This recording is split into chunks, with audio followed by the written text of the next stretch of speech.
Masusing investigasyon sa pamamaril sa Ateneo de Zamboanga University na ikinasawi ng dalawang estudyante.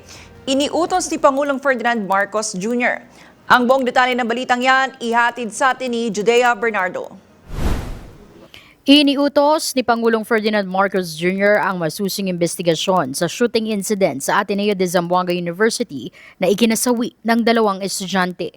Kasabay nito, inataasan ng Pangulo ang mga law enforcement agency na palakasin ang mga hakbang para matiyak ang kaligtasan ng mga estudyante sa mga paaralan. The statement of the Office of the President, and I quote, "We grieve with the families and the entire Ateneo de Zamboanga community over a tragedy that should never have happened.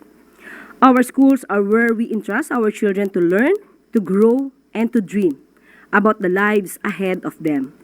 They must also be among the safest places in our country. I have directed our law enforcement agencies to conduct a thorough investigation into this incident and to determine what more must be done to prevent another family, another school, and another community from suffering the same grief. We will work with our schools and communities to strengthen the safeguards that protect our students and ensure that they can pursue their education without fear. Every Filipino family deserves that assurance." Binigyang diin ng Pangulo na dapat kabilang ang mga paaralan sa pinakaligtas na lugar para sa mga kabataan. Samantala, nagdeklara ang Ateneo de Zamboanga University ng Araw ng Pagluluksa at Panalangin bukas, August 19, bilang pakikiramay sa dalawang estudyanteng nasawi. Ayon kay University President Father Anthony Arnold Andal, suspendido ang lahat ng klase sa lahat ng antas ngayong Martes at Miyerkules.